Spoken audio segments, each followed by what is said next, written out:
Saudi আরবে সন্তানটারে পাঠাইয়া, মালদ্বীপে, মালয়েশিয়ায়, লন্ডনের মধ্যে সন্তানটারে পাঠাইয়া, যেই মায়েরা এই দেশের মধ্যে থাকে দেখবেন ওই মায়েরা জানতে পারে সন্তানের প্রবাসের মধ্যে কি হালাত, মা বুঝে যায়। সন্তান বলা লাগে না, গভীর রাতে মা 12টা 1টা বাজে চোখের পানি ফালাইয়া কান্দে।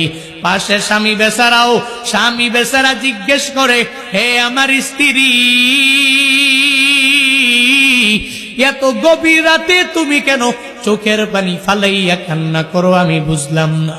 তখন মা জানায়া দেয়, ও স্বামী আমার, ওই সন্তানটাকে কত অল্প বয়সে আমি ইতালি পাঠাইলাম, ওই সন্তানটারে আমি মায়া করতে করে দুনিয়াতে বাংলাদেশে বড় করতে পারি নাই। জীবিকা নির্বাহের তাগিদে এই সন্তানটারে লন্ডন, আমেরিকা পাঠায়া দিলাম। আমার ওই সন্তান ওই জায়গার মধ্যে কি হালাতে আছে আমি মা জানি না। তবে আজকে এই ঘুমের মধ্যে গভীর রাতে আমি স্বপ্নের মধ্যে দেখি আমার ওই সন্তানটা আমি মায়ের বড় করে ডাক দেয়।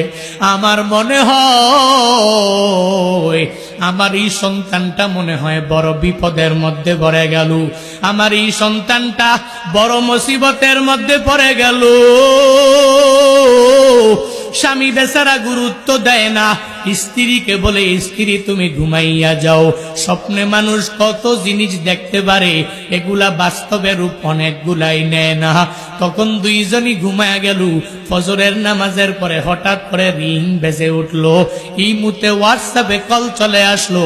মাটা টেলিফোন ধরিয়া বলে, জাদু তুই কেমন আছো, তুই আমারে জানাও, তোর জন্য আমি মা রাতের বেলা ঘুমাইতেও পারি না। ওই জায়গা থেকে ওই মায়ের কাছে টেলিফোনে জবাব এসে যায়। মাকে জানায়া দেয়, হে সন্তানের মা, আমি তো আপনার সন্তান না, আমি হলাম আপনার সন্তানের পাশে থাকি একজন প্রতিবেশী, একসাথে আমরা কোম্পানিতে কাজ করি। বলে আমার সন্তান কই? সন্তানের হাতে তুমি মোবাইলটা দিয়া দাও। বলে আপনার সন্তানটা গত গভীর রাতে অ্যাক্সিডেন্ট করিয়া গুরুতর অবস্থার মধ্যে পড়িয়া হসপিটালের বেডের মধ্যে চলে গেল। মা লাইনটা কাটিয়া চোখের পানি ফালাইয়া কান্দে।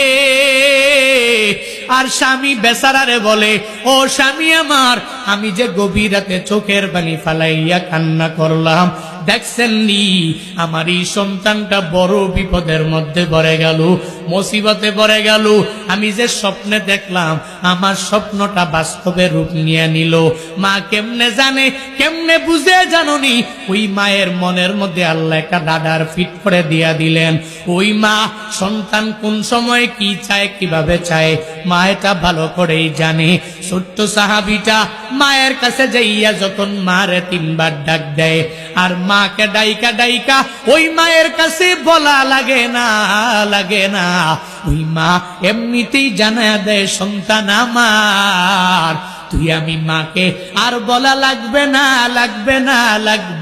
না, তোর পেটের মধ্যে ক্ষুধা আমি মা জানি, তবে আমি মা তোর পেটের মধ্যে খাবার দিতে পারবো না, তুই চলে যাও।